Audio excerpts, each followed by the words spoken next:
अल्लाह की कसम खाकर मेरे रसूल ने बयान फरमाया कि जो आदमी भी इस इस्म आज़म के जरिए दुआ करता है, अल्लाह पाक उसकी दुआ को कबूल फरमाता है, और जो मांगता है अल्लाह पाक उसको अता फरमाता है। जो लोग कहते हैं हम दुआएं कर कर के थक गए हैं, वजीफे कर कर के थक गए हैं, ना दुआएं कबूल होती हैं ना वज़ाइफ असर करते हैं, इंशाअल्लाह ताला ये इस्म आज़म ऐसा अजीम इस्म आज़म है, इसके जरिए जो भी दुआ करोगे अल्लाह पाक उसको दुआ को कबूल फरमाएगा, जो मांगोगे अल्लाह पाक अता फरमाएगा। वो इस्म आज़म क्या है जानने से पहले वीडियो को लाइक करें, चैनल हमें फॉलो करें, चैनल को सब्सक्राइब करें और सदकाए जारिया समझकर इस वीडियो को शेयर करें ताकि दूसरे दोस्तों का भी फायदा हो सके। अल्लाह के नबी ने एक सहाबी को, एक हस्ती को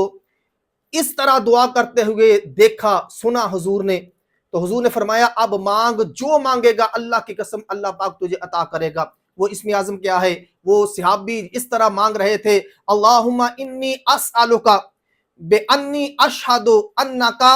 अंतल्लाहु ला इलाहा इल्ला अंतल अहदुस समदुल लज़ी लम यलिद व लम यूलद व लम यकुल लहू कुफुवन अहद। जब मेरे रसूल ने इस तरह अल्लाह पाक को पुकारते हुए, अल्लाह पाक से दुआ करते हुए उस सहाबी को सुना, तो अल्लाह के नबी ने फरमाया अल्लाह की कसम अब तू जो अल्लाह से मांगेगा अल्लाह पाक तुझे अता कर देगा। इसलिए जो लोग कहते हैं दुआएं कबूल नहीं होती, वजीफे असर नहीं करते, इंशाअल्लाह ताला इस इस्म आज़म के जरिए, इस दुआ के जरिए दुआ करें, अल्लाह पाक अपने महबूब का सदका, क्योंकि हुजूर की अता करदा, हुजूर ने इसकी तस्दीक फरमाई है, इंशाअल्लाह जो मांगोगे अल्लाह पाक वो अता फरमाएगा, जो दुआ करोगे अल्लाह पाक उस दुआ को कबूल फरमाएगा।